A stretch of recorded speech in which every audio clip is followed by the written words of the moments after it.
Shimu Purple, Green Cave, Golden Han, Green Star, Manglan, and Crescent Silver. If you have a favorite color, feel free to comment it in the chat, but I realized that the clothes I'm wearing today match this color perfectly, so I'll go with this one. However, the car we're reviewing today is in Crescent Silver. We don't have Microstar Gray here, and out of the 6 colors, there are no black, white, or silver options. Each one has been carefully selected. In my opinion, this color is the most futuristic and the best fit for this car. The all-new Xpeng P7. Let's get in the car. Before you look at this car, you need to forget about the current P7 and join me in exploring a whole new realm of checking out new cars, because Xpeng has packed so many new things into this P7. First, there's the completely flat illuminated logo, but when you touch it, you can still feel a bit of texture. The full-width headlight assembly is actually a traditional Xpeng design language, but it has a new feature. Now, if our sensors detect that the car in front is also an Xpeng, whether it's the earliest Xpeng model or the Mona series, it will respond accordingly. It'll flash its lights as a friendly greeting, but at this moment, shouldn't you all give me a friendly ding as well? In this area, they've implemented a hidden millimeter wave radar design, placing the radar behind the vehicle's dashboard. Normally, we wouldn't do this because metal can interfere with radar waves, and our car paint usually contains metallic particles. However, what Xpeng has done here is use a filtering algorithm to eliminate these metallic particles. So, our millimeter wave radar is now essentially located behind the car paint, and this is an active air intake grille. Actually, the entire front face of the car is quite distinctive because of this feature. Have you noticed this black trim? It starts right here and continues all the way, connecting directly to the A-pillar. The car is 5,017mm long with a wheelbase of 3,008 mm. The black dome glass and the fastback design are seamlessly connected by another piece of glass, so when you look at the entire roof from a distance, it gives the impression of a huge black fastback. Hello, Xiaopi. Open the trunk.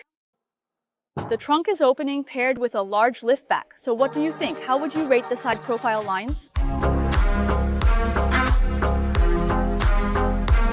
Then looking from the side, there are a few small details. First, there are small blue lights on each side of the support bracket, and there are also 2 at the rear of the car. This time, they've also added 2 small blue lights on the support brackets at the instrument panel position inside the car. Also, there's a Q badge here, which stands for the high-performance all-wheel drive version.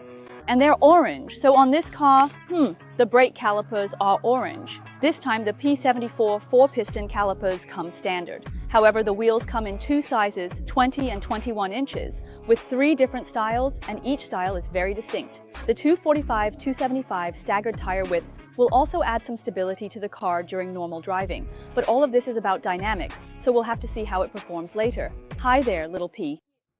Where is it? Close the trunk. The trunk is closing. As for the rear of the car, how does it look? I think you can judge for yourselves. Looking at the whole rear end, doesn't it remind you a lot of a spaceship? Talking about this car without wearing a spacesuit almost feels like an injustice to it, so maybe my outfit today is a bit out of place, huh? If you think it's alright, go ahead and give me a like. Over here, this is an active rear wing. Hi there, little P. Open the rear wing. As for the voice control features outside the car, that's not all. It can also handle things like parking in and out. I'll show you that later. In terms of appearance, there's a fine line between being edgy and being truly cool. If you don't get it just right, it can easily come off as trying too hard. But this car is definitely cool. If you agree, go ahead and type 1 in the chat. Now, all you bosses, please get in the car. Take a look at the interior. Do you like it? My outfit today doesn't really match the exterior of the car, but surprisingly, it goes pretty well with the interior because the interior is purple and I'm also wearing purple today. So at least in terms of color, I personally really like it. There are actually quite a lot of details to talk about with this interior. The first thing I want to mention is this screen. Take a look. Hi, Xiaopi. Here it comes, here it comes. Okay, let's exit for now. This time the screen can move on 3 axes. When I wake it up, there it goes. When you wake it up, there it goes. That's how it works. At the same time, you can also adjust it manually. You can adjust it manually, but there are limits to how far it can move. I think it's a bit like a large screen version of Nomi. Because with Nomi, you just say, "Hi, Nomi." Now, as you can see, it's Xiaopi, so if you ask me, I think this way it really makes the interaction between you and the car system much stronger. Also, now there's a 3-spoke steering wheel.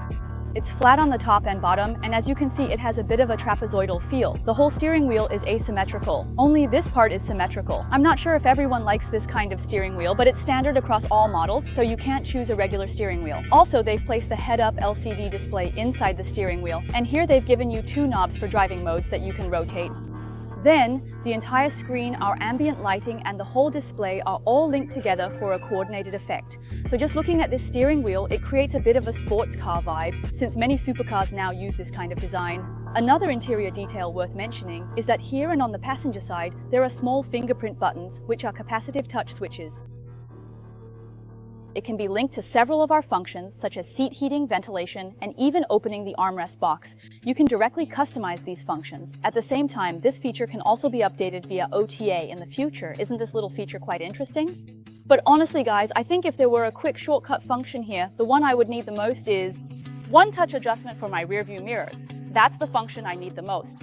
If you agree with me, drop a 1 in the chat. Another major highlight of this car, which is actually the same as the G71, is its especially large HUD. This HUD is Huawei's hardware. It's jointly developed with Xpeng's software, so it can achieve a lot of functions. Also, I want to talk a bit more about these seats. This time they're made of Alcantara, this suede material combined with regular leather. I think it looks pretty good in terms of appearance. The side bolsters also have airbags, but you really have to drive the car to feel their effect. I've noticed that many cars claim to have this feature, but in the end, either the response is a bit slow or you just can't feel it at all.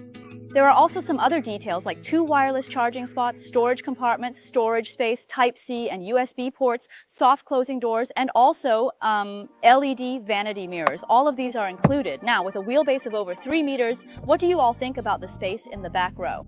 I guess this panoramic sunroof is huge. I don't know its exact size, but it really feels big. Very impressive. I think if you're out traveling or just driving normally, it should give you a completely different experience. But at the same time, this also means that the sunroof's heat insulation is really important. Right now, it uses a triple-layer silver coating design, which in theory should block UV and infrared rays. But honestly, how well it actually works depends on how it feels under real sunlight. Because, look, my headroom is about this much, right? So it's actually pretty close to my head, which makes its heat insulation performance especially important to test in practice. As for the entire back row, I think the space is fine. I'm wearing high heels right now, so it might look like my legs are a bit raised, but if I were wearing flat shoes, you can see that the leg support reaches about up to my knees. The length is fine. As for the back row of this car, I think there are a few minor issues. First, the window can only be lowered to this position. Second, the backrest angle is not adjustable. Although, to be fair, the recline angle is actually sufficient, and since this car is a large hatchback, the trunk space is huge. Normally, we don't need to adjust the backrest to create more trunk space. But I still think that in a sedan of this class, there should be an electrically adjustable rear seat backrest. If we put this down, the comfort level when sitting is, honestly, it's acceptable, but those 2 points I mentioned earlier, you'll have to decide for yourself whether you like them or not. Over here, there's a screen that lets you control various functions of the car. So what do you all think of the interior of this P7 overall? Today is just a simple static experience, sharing some specs with everyone. This PC comes standard across the entire lineup with 800 V5C. It features a double wishbone suspension in the front and a 5-link suspension in the rear, dual air suspension with DCC. The fastest version accelerates from 0 to 100 km/h in about 3 seconds. The suspension's firmness and height are both adjustable, and the air suspension's adjustable range is 50 mm. Hello, Xiaopi. Set the vehicle height to the lowest.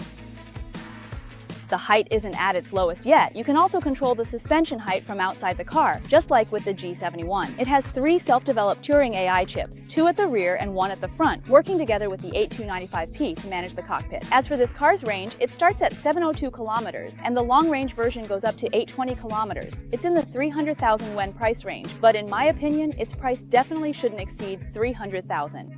Well, that's the end of this video. Before we wrap up, I have a question for everyone. The exterior of this car is definitely stunning, but do you think it's more appealing to men, to women, or does it attract both? Feel free to leave a comment and discuss it with me. Thank you all for watching this episode of Let's Get Electrified. I'm Wild Yi Yi. See you in the next episode.